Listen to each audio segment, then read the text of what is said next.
الذين اصطفى أما بعد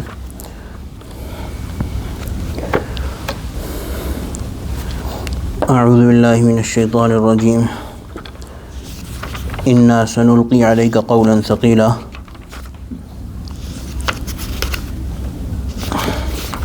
إن ناشئة الليل هي أشد وطئا وأقوم قيلا صدق الله العظيم وبلغنا رسوله النبي الكريم ونحن على ذلك من الشاهدين والشاكرين والحمد لله رب العالمين.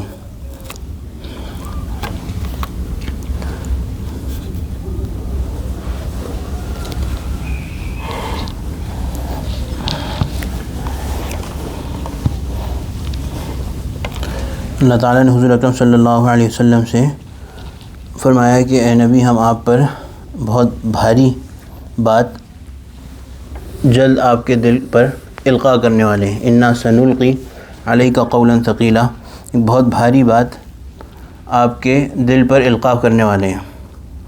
پھر فرمایا ان ناشئۃ اللیل ہی اشد وطئا واقوم قیلا، رات میں نماز کے لیے کھڑا ہونا. اور ناشئۃ اللیل سے مراد یہ ہے کہ رات کے آخری حصے میں تہجد کا جو وقت ہوتا ہے. اور بعض صحابہ نے فرمایا کہ پوری رات، کوئی بھی وقت عشاء سے لے کے فجر تک کا. یہ نفس کو بہت دبانے والا ہے. اور وہ اقوم قیلا، جو زبان سے صوت نکلے وہ بالکل ٹھیک اور دل کے مطابق نکلتا ہے. اس کی تشریح میں علماء نے لکھا ہے کہ اللہ تعالیٰ نے قرآن پاک جو بھاری بات، یعنی قرآن پاک ثقیل بات، مشکل بات اللہ تعالیٰ نے حضور اکرم صلی اللہ علیہ وسلم کے قلب مبارک پر اتارنی تھی، اس کو سہارنے کا ایک طریقہ حضور اکرم صلی اللہ علیہ وسلم کو یہ تعلیم فرمایا کہ رات کو جاگا کیجیے اور رات کے وقت میں اللہ تعالیٰ کے سامنے عبادت اور ذکر اذکار اور مناجات یہ کیا کیجیے. تو اس سے قرآن پاک کو سہارنا، قرآن پاک کو سنبھالنا آپ کے لیے آسان ہو جائے گا. اور یہ صرف حضور اکرم صلی اللہ علیہ وسلم ہی کے لیے نہیں ہے، بلکہ پوری امت کے لیے، ہر اس شخص کے لیے جو تہجد پڑھے، رات کو جاگے، اس کو نفس کے دبانے میں اور اللہ تعالیٰ سے قول و قرار اور اللہ تعالیٰ سے راز و نیاز کرنے میں اور اللہ تعالیٰ کے دین کو سمجھنے میں اور اللہ تعالیٰ کے دین کی باتوں کو سہارنے میں بہت ممد و معاون، بہت زیادہ مدد کرنے والا. رات کا جاگنا، رات کا اٹھنا. تو یہ جو ہم آج سے انشاءاللہ نوافل کا باب شروع کر رہے ہیں، اس میں سب سے اہم اور وہ واحد نفل جس کا ذکر خود قرآن پاک میں بھی ہے وہ تہجد. اور ایک آدھ دفعہ نہیں، کئی دفعہ، کہ رات کو جاگنا، رات کو اٹھنا اور اللہ تعالیٰ کے سامنے نماز پڑھنا، ذکر کرنا، دعائیں کرنا، یہ تہجد کے وقت پر رات کی عبادت. انشاءاللہ اس کے متعلق آج حدیث شروع کریں گے. The ayat that I recited, Allah subhanahu wa ta'ala has said to the Prophet sallallahu alaihi wasallam that we are very soon going to descend on your heart, to dawn on your heart something very heavy, a very heavy word, which is the Quran.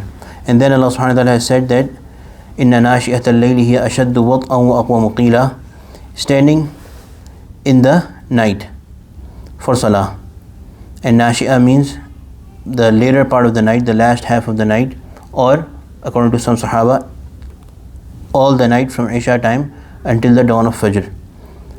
That is very efficient in quelling and suppressing one's nafs, one's desire. And at that time, whatever a person says, it comes straight from the heart and is the right thing. So the munajat or the talk that we do with Allah subhanahu wa ta'ala at that time, it comes right from the heart. So in a way, Hazrat Mufassirin have written in the tafsir of these two ayat that Allah subhanahu wa ta'ala has told the Prophet sallallahu alaihi wasallam a way that would make it easier for the Prophet sallallahu alaihi wasallam to sustain the weight of the Quran by increasing in his tahajjud. And therefore, the Prophet sallallahu alaihi wasallam never ever in his life, ever, not for a single night, ever missed tahajjud. He always stood for tahajjud, if it would be less or it would be more.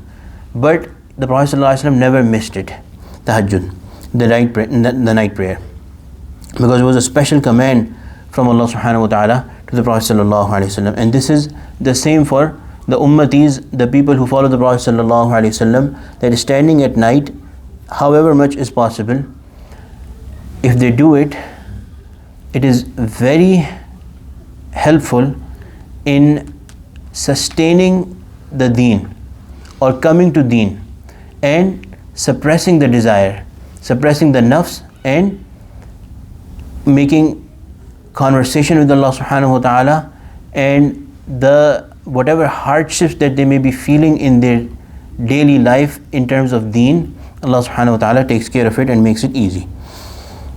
So today inshallah we'll start the chapter of ahadith about tahajjud and qiyamul layl. There's a few ayat that Hazrat has mentioned first. Another famous ayah of Surah As-Sajdah, تَتَجَافَى جُنُوبُهُمْ عَنِ الْمَضَاجِعِ يَدْعُونَ رَبَّهُمْ خَوْفًا وَطَمَعًا.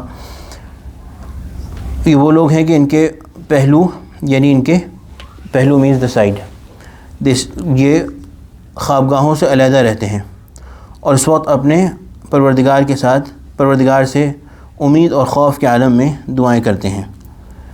اور آگے فرمایا گیا ہے کہ ان بندوں کے اس عمل کا جو انعام اور صلہ ان کو جنت میں ملنے والا ہے، جس میں ان کی آنکھوں کی ٹھنڈک کا پورا سامان ہے، اس کو اللہ کے سوا کوئی جان بھی نہیں سکتا. So Allah subhanahu wa ta'ala has praised those people who stand at night by saying that those people whose sides stay apart from their beds, from their sleeping place at night time, and at that time they talk to their Allah subhanahu wa ta'ala, they call after their Allah subhanahu wa ta'ala, their Lord, khawfan wa tama'a, with fear in their hearts and with a lot of hope.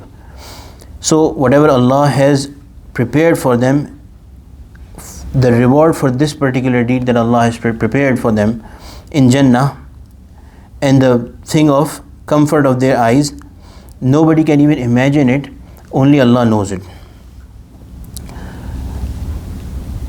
Similarly, the Prophet sallallahu alaihi wasallam has been promised a special station in Jannah which is called Maqam Mahmud. So the reality of that Maqam Mahmud has not been told to us, but we know that it will be the highest place in Jannah, the highest place in Jannah that has been reserved for the Prophet sallallahu alaihi wasallam. And Allah subhanahu wa ta'ala has said in the Quran, وَمِنَ اللَّيْلِ فَتَهَجَّدْ بِهِ نَافِلَةً لَكَ عَسَىٰ أَن يَبْعَثَكَ رَبُّكَ مَقَامًا مَحْمُودًا, that, O Nabi, in the night pray tahajjud and recite the Quran with this. So do your tahajjud with the Quran, nafil. And should be hoped that Allah will take you to the Maqam Mahmud, the station of praise. So اے ہمارے نبی، آپ اس قرآن کے ساتھ تہجد پڑھیے، یعنی تہجد میں خوب قرآن پڑھا کیجیے. یہ حکم آپ کے لیے زائد اور مخصوص ہے. امید رکھنا چاہیے کہ آپ کو آپ کا رب مقام محمود پر فائز کرے گا. تو اس سے بھی یہ معلوم ہوا کہ جنت کے اندر درجوں میں تفاوت یہ تہجد سے حاصل ہوگا کہ جو لوگ زیادہ تہجد پڑھنے والے ہوں گے، جو زیادہ راتوں کو جاگنے والے ہوں گے، زیادہ اللہ تعالیٰ کو پکارنے والے ہوں گے، اللہ تعالیٰ ان کو اونچے سے اونچے درجے جنت میں عطا فرمائیں گے. Those people who pray more tahajjud and stay awake and pray to Allah subhanahu wa ta'ala, Allah will elevate them in Jannah. And the Prophet sallallahu alaihi wasallam, he will get this station of praise, and that has been connected with his night prayer, his tahajjud. And as a result of this, the Prophet sallallahu alaihi wasallam all his life prayed very long rakat of tahajjud, very long rakat of tahajjud. It is said in one hadith, Sayyidah Aisha radiallahu anha has quoted, that when the Prophet sallallahu alaihi wasallam reached an old age, when he became weak, his tahajjud changed in such a way that he, instead of standing, he made long qiraat, but he prayed sitting. And he would stand up when only 40 or 50 ayat would be remaining. So if you think about it, the Prophet ﷺ would make most of his tahajjud in his old age in such a way that he would do the major part of the recitation sitting, when the smaller part, which was 30 to 40 ayat, then the Prophet ﷺ will stand up, and that is in his old age. If we think about ourselves, never in our life, except for Taraweeh when we are forced, we pray 30 to 40 ayat in one rak'ah.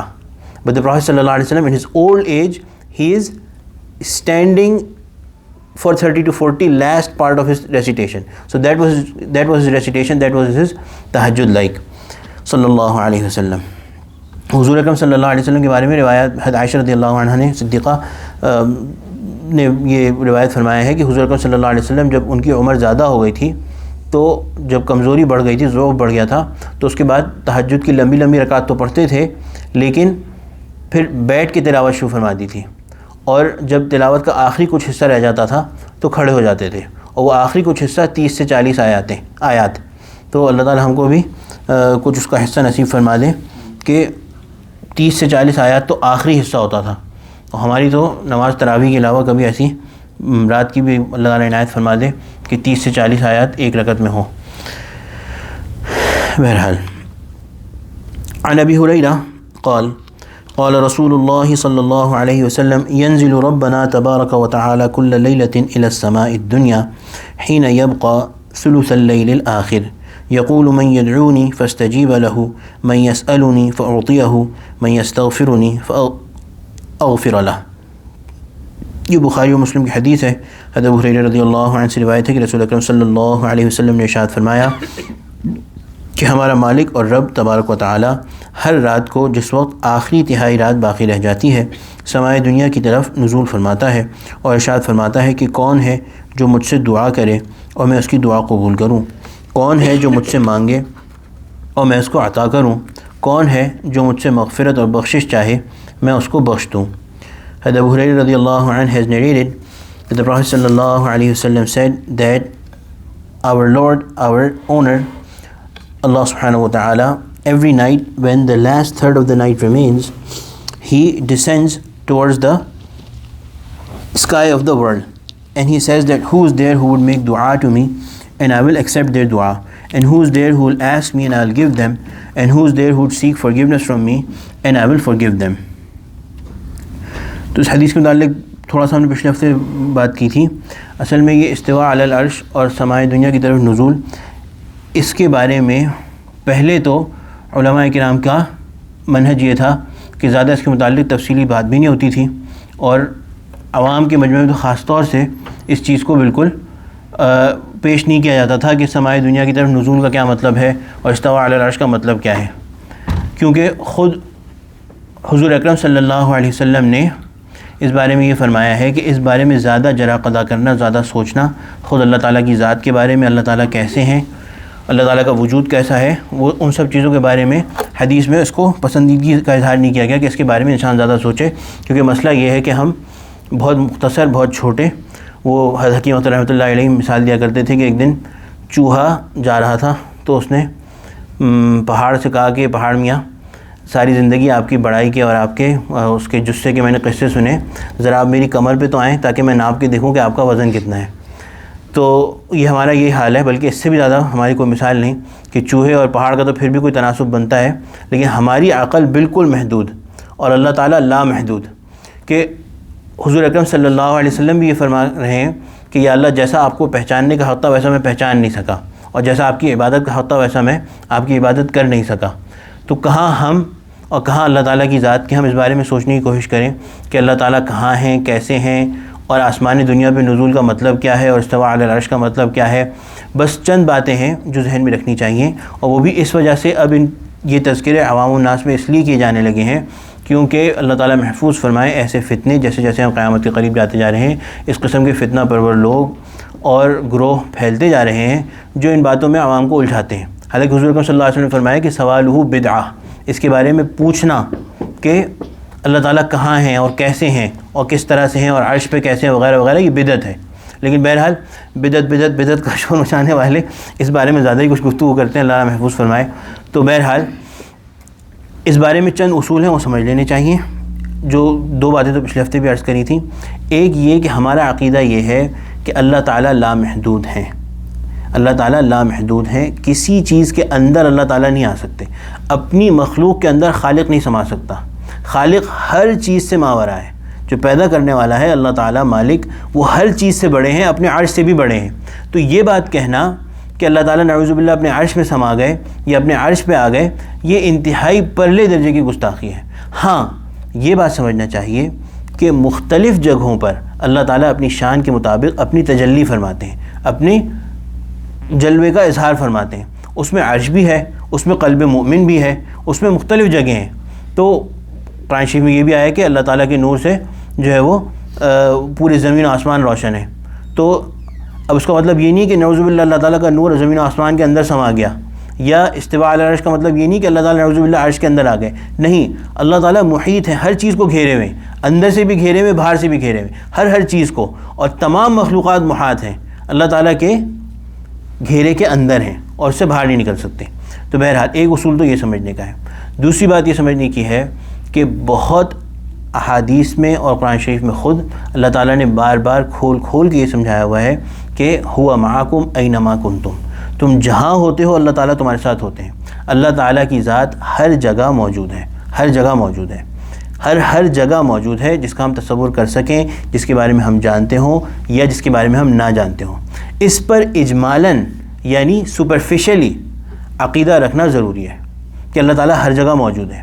اللہ تعالیٰ کہاں ہے کہاں نہیں ہے یہ سوال ہی پیدا نہیں ہوتا، اللہ تعالیٰ ہر جگہ موجود ہے۔ بعض ناسمجھ اور گستاخ قسم کے لوگ اس قسم کے سوالات اٹھاتے ہیں کہ جب آپ یہ کہہ رہے ہیں کہ کیونکہ یہ چیزیں کبھی نہ کبھی زندگی میں امکان ہے کہ ہمارے سامنے آ جائیں گی، کہ اب جب آپ یہ کہتے ہیں کہ اللہ تعالیٰ ہر جگہ موجود ہیں، تو کیا نعوذ باللہ ایسی غلیظ جگہ بھی ہیں کہ جن کے بارے میں ہم پبلک میں کہہ بھی نہیں سکتے، بول بھی نہیں سکتے، تو کیا اللہ وہاں بھی موجود ہیں؟ اس کا جواب یہ ہے کہ جس کے دماغ میں گستاخی بھری ہو وہ اس قسم کے سوالات اٹھاتا ہے، جس کے دماغ میں فتنہ اور کجی بھری ہو وہ اس قسم سوالات اٹھاتا ہے۔ اس کا سیدھا سادہ سے جواب یہ ہے کہ آپ کے والدین نے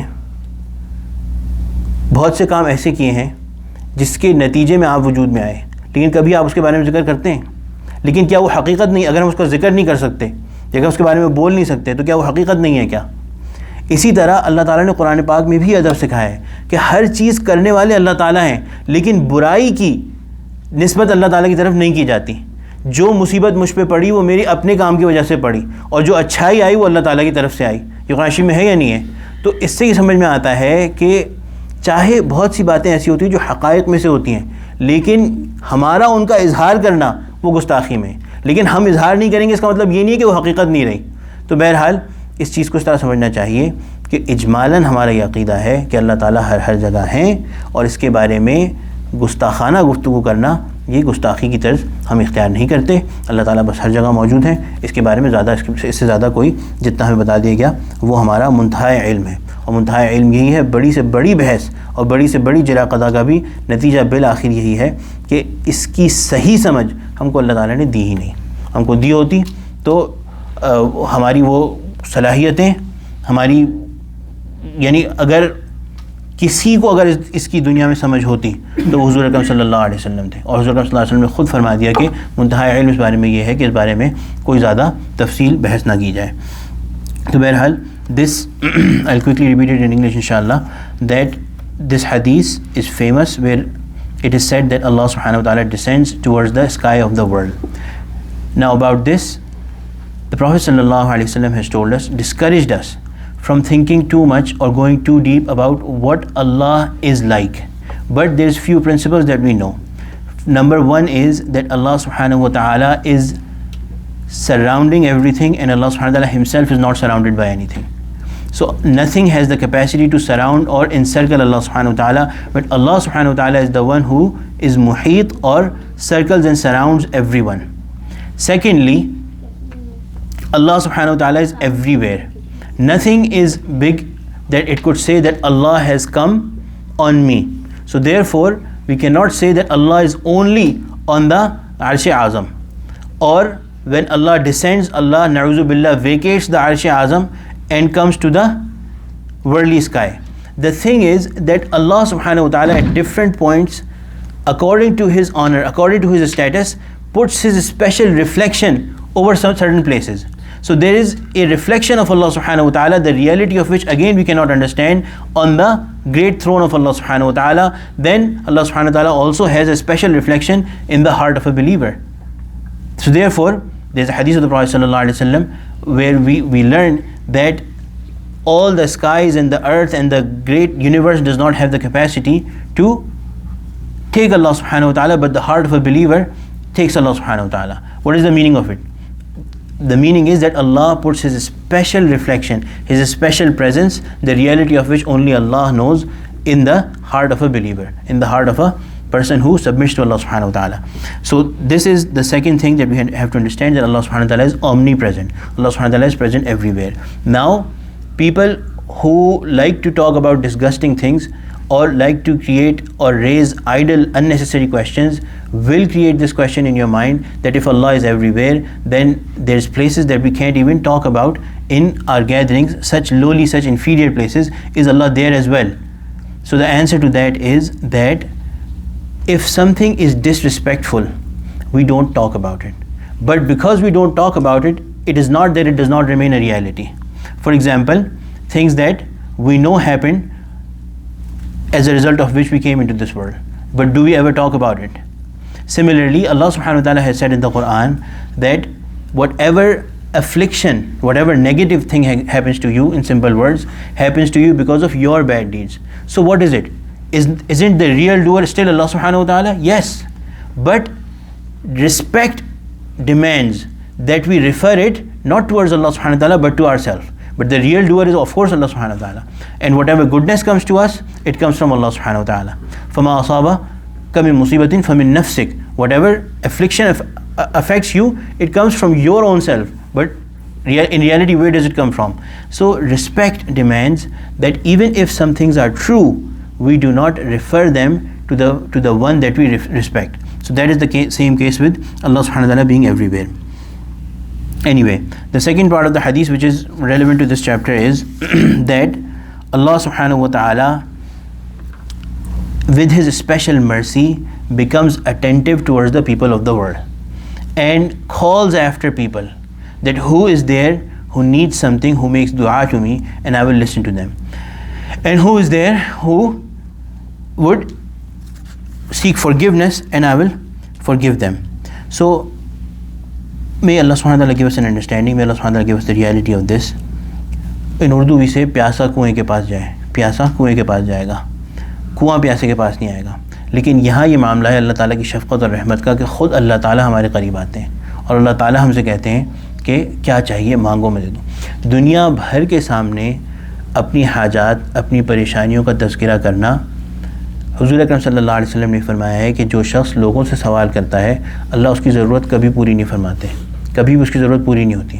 وہ آج کو کچھ مل جائے گا, پھر دوبارہ کچھ چاہیے ہوگا, پھر دوبارہ کچھ چاہیے ہوگا, پھر دوبارہ. جو صبر کر لے, جو اللہ تعالیٰ سے صبر کر لے اور اللہ تعالیٰ سے اپنی بات کہہ دے, اللہ تعالیٰ اس کی ضرورت کو کافی ہو جاتے ہیں.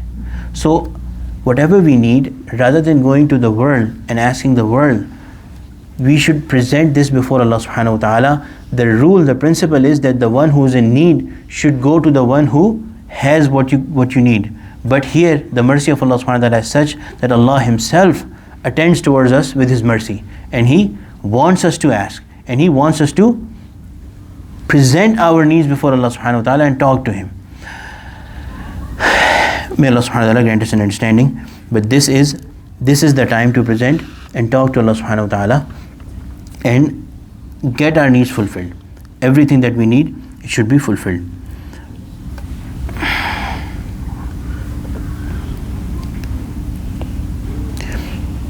عن عمرو ابن عبسة قال قال رسول الله صلى الله عليه وسلم أقرب ما يكون الرب من العبد في جوف الليل الآخر فإن استطعت أن تكون ممن يذكر الله في تلك الساعة فكن. حضرت عمر ابن عبسہ رضی اللہ عنہ سے روایت ہے کہ رسول اکرم صلی اللہ علیہ وسلم نے ارشاد فرمایا کہ اللہ تعالیٰ بندے سے سب سے زیادہ قریب رات کے آخری درمیانی حصے میں ہوتے ہیں. پس اگر تم سے ہو سکے تو تم ان بندوں میں شامل ہو جاؤ جو اس مبارک وقت میں اللہ کا ذکر کرتے ہیں.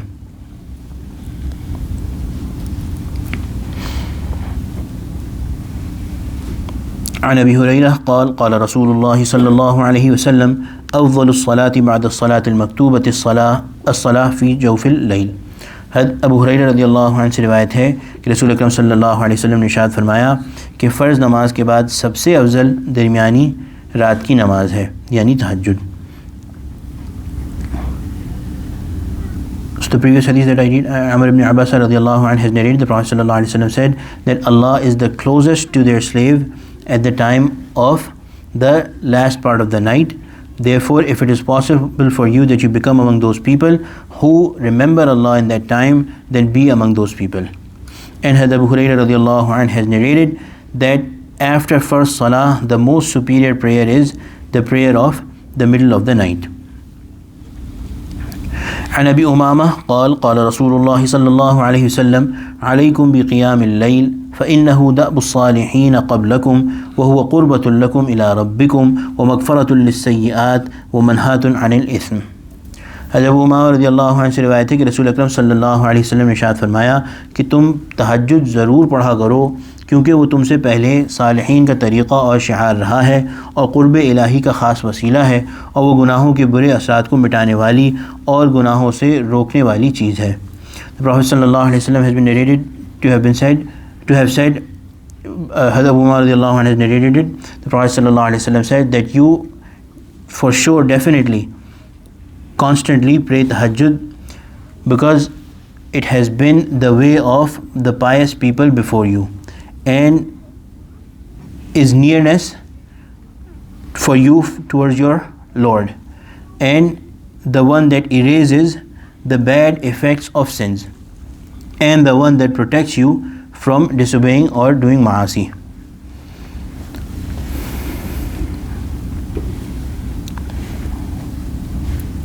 اس حدیث میں حضور اکرم صلی اللہ علیہ وسلم نے 4 چیزیں ذکر فرمائی ہیں، اور چاروں ہی خاص دھیان دینے والی باتیں ہیں. اس سے دین کے کچھ اصول بھی سمجھ میں آ جاتے ہیں. ایک تو بات یہ ہے کہ حضور اکرم صلی اللہ علیہ وسلم نے فرمایا کہ تہجد پڑھا کرو، لازماً تہجد پڑھا کرو. اور پھر یہ فرمایا کہ تم سے پہلے کے صالحین کا یہ طریقہ رہا ہے. اس سے یہ بات ثابت ہوتی ہے کہ صالحین صلحاء ان کا طریقہ، اس کی بھی کوئی حیثیت ہوتی ہے. یعنی بعض اوقات ہم اس چکر میں پڑ جاتے ہیں کہ فلاں چیز فلاں بزرگ کرتے تھے یا صرف صحابہ کرتے تھے. بعض لوگوں سے یہ بھی سنا کہ بھائی فلاں عمل، یہ مثال کے طور پہ ہاتھ اٹھا کے دعا مانگنا، یہ تو صرف صحابہ سے ثابت ہے. ویسے حضور اکرم صلی اللہ علیہ وسلم سے بھی ثابت ہے، لیکن صرف صحابہ سے ثابت ہے. تو معلوم ہونا چاہیے کہ حضور اکرم صلی اللہ علیہ وسلم عام صالحین کے عمل کو بھی صرف اس وجہ سے اہمیت دے رہے ہیں کہ وہ صالحین کا طریقہ رہا ہے. اس سے معلوم ہوا کہ صالحین جس دور کے ہوں اور جہاں کہیں ہوں، ان کا طریقہ، اس کی حیثیت ہوتی ہے، اس کا کوئی وزن ہوتا ہے. لباس کے معاملے میں لوگ بڑے چکر نکالتے ہیں کہ بھائی یہ لباس ہم کیوں پہنیں، یہ جو سنت لباس ہے یہ ہم کیوں پہنیں. اصل چیز تو صدر ڈھکنا ہے، کہ صدر ڈھک جائے تو بس ہمارا کام پورا ہو گیا. نہیں، جو جس زمانے کے صالحین صلحاء کا لباس ہے وہی سنت لباس ہے. حضور اکرم صلی اللہ علیہ وسلم کی وہی سنت ہے. جو جس طرح کے اس دور کے لوگ لباس زیب تن کر رہے ہیں، اس لباس کی اہمیت ہے صرف اس وجہ سے کہ صلحاء اس لباس کو اختیار کیے ہوئے. تو بہرحال اللہ تعالیٰ اس کی سمجھ عطا فرمائے. اور دوسرے یہ کہ یہ قرب الہی کا خاص وسیلہ ہے. اللہ تعالیٰ سے قرب حاصل کرنا، راتوں میں جاگنا اور راز و نیاز میں اکیلے میں باتیں کرنا. غالباً حضرت جنید بغدادی رحمۃ اللہ علیہ کا یہ واقعہ کتابوں میں لکھا ہوا ہے کہ ان کا جب انتقال ہو گیا تو کسی بزرگ کو ان کی خواب میں زیارت ہوئی. جنید بغدادی رحمۃ اللہ علیہ بہت بڑے عالم، محدث اور صوفی اور بڑے عارف، اللہ تعالیٰ کو بڑا پہچاننے والے، بڑی پتے کی نکات کی باتیں کرنے والے ان کی کتابیں. تو کسی کو خواب میں ان کی زیارت ہوئی انتقال کے بعد، تو انہوں نے پوچھا کہ آپ کے ساتھ کیا معاملہ ہوا. تو انہوں نے کہا کہ اللہ تعالیٰ نے مجھے بخش دیا. فرمایا کہ کس وجہ سے، کس بات پہ بخشش ہوئی. تو انہوں نے یہ فرمایا کہ ہماری جتنی ہم معرفت کی باتیں اور علم کی باتیں، اونچی اونچی عبارات، وہ سب جو ہم کرا کرتے تھے، وہ سب ایک دھکے میں، ایک ہلنے میں سائڈ پہ ہو گئی. بالکل اس کی طرف کوئی توجہ نہیں کی گئی. بس رات کی جو ہم 2 رکعت پڑھ لیا کرتے تھے ٹوٹی پھوٹی، وہ ہمارے کام آ گئی. اس کی وجہ سے مغفرت ہو گئی. تو بہرحال اللہ تعالیٰ کے قرب کے لیے یہ نہایت خاص وقت ہے کہ انسان بستر کو چھوڑے اور زبردست قربانی دے کے اپنے نفس پہ پیر رکھ کے اللہ تعالیٰ کے سامنے کھڑا ہو، چاہے مختصر وقت کے لیے کھڑا ہو لیکن ضرور کھڑا ہو. اور تیسری بات حضور صلی اللہ علیہ وسلم نے فرمایا کہ گناہوں کے برے اثرات کو مٹانے والی. گناہوں کے برے اثرات کیا ہوتے ہیں؟ گناہوں کے برے اثرات یہ ہوتے ہیں کہ ایک تو یہ کہ انسان نے گناہ کر لیا، تو ایک تو بذات خود اس گناہ کی مار اور عذاب ہے کہ اللہ تعالیٰ کی نافرمانی کی، اس کی وجہ سے اللہ تعالیٰ کی طرف سے ناراضگی، اللہ تعالیٰ کی طرف سے ایک بعد، دوری، اور استغفار کرنے سے اس گناہ کا سیاہ دھبہ مٹ جاتا ہے، وہ نامہ اعمال سے وہ گناہ صاف کر دیا جاتا ہے۔ لیکن جو عمل گناہ کیا، جو گناہ کا عمل کیا، اس کے اثرات روح پر اور جسم پر ضرور باقی رہتے ہیں۔ اس کے اثرات، جو عمل گناہ کیا، اس کے اثرات انسان کی روح پر اور اس کے جسم پر باقی رہتے ہیں۔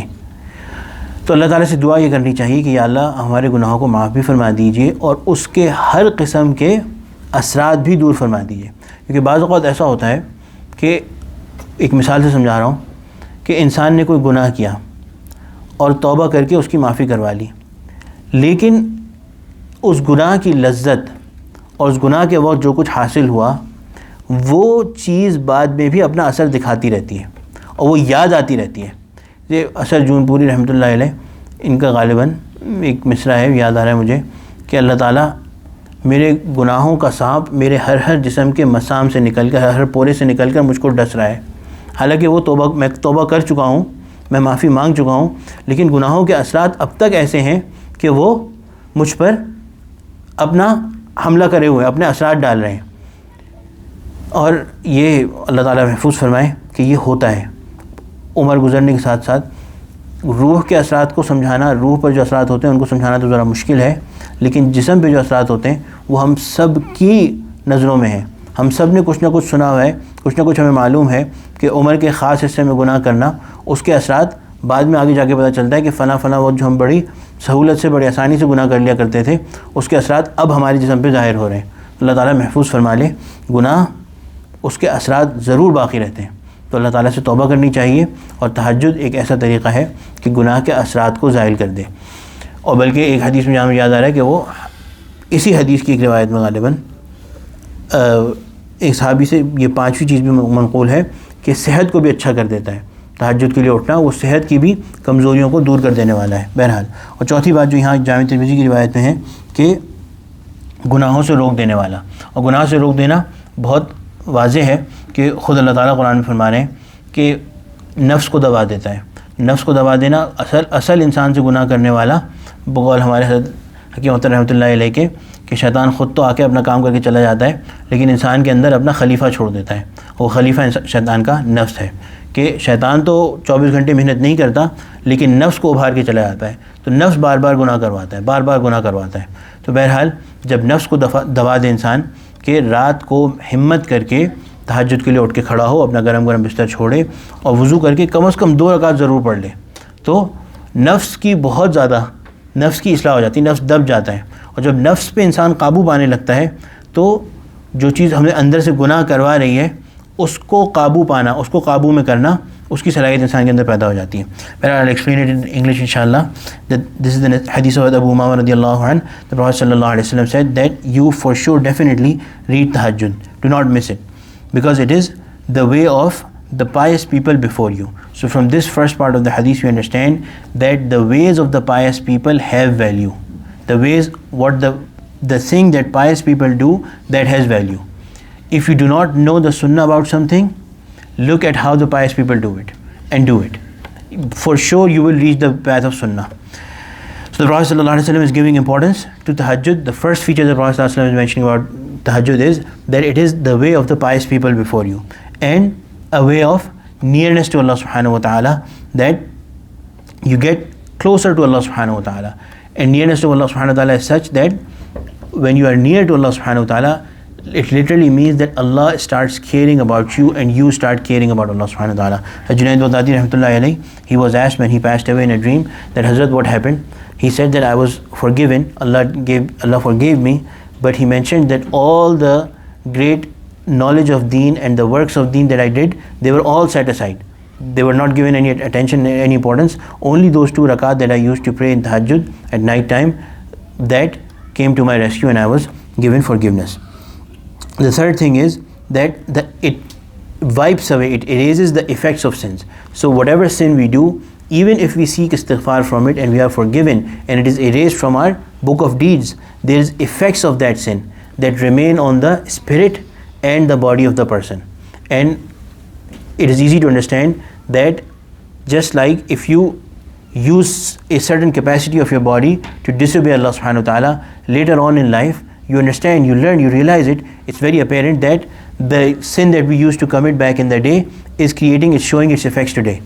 So therefore the effects on the body are easy to understand and palpate, but similarly it should be understood that just that every sin has an effect on our body, it has effect on our soul as well, on our ruh as well. So therefore the Prophet ﷺ is saying that tahajjud, standing up at night, is something that wipes away the effects of that sin as well. And the fourth thing is that it is very important, very effective in keeping you from sinning, protecting you from disobeying Allah subhanahu wa ta'ala. And how does that happen? That happens by giving you control over your nafs. When you leave your warm bed and get up and make wuzu and stand before Allah subhanahu wa ta'ala and pray tahajjud, it is very important in giving you control over your desires, that you are breaking away from your desires and controlling them, suppressing them. When you get in the habit of controlling those desires, then at any other occasion when your nafs wants you to sin, then you have control over it and you safeguard yourself from sin.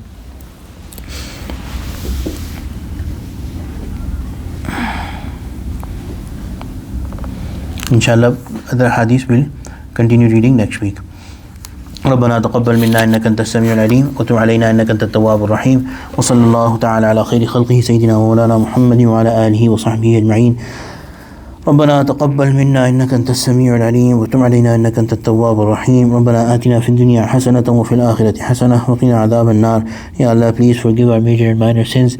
Ya Allah, make us those who are beloved to you and accepted in your eyes. Ya Allah, make us those, Ya Allah, who fulfill our duties of deen, and Ya Allah, those who go above and beyond it, and Ya Allah, do our nawafil, and Ya Allah, our sunan and our wajibat, and Ya Allah, make us those who are beloved to you and always protected and stay on the right path to you. Ya Allah, Amin Ya Rabbal Alameen. ربنا لا تزغ قلوبنا بعد إذ هديتنا وهب لنا من لدنك رحمة إنك أنت الوهاب. وصلى الله تعالى على خير خلقه سيدنا ومولانا محمد وعلى آله وصحبه أجمعين. آمين برحمتك يا أرحم الراحمين.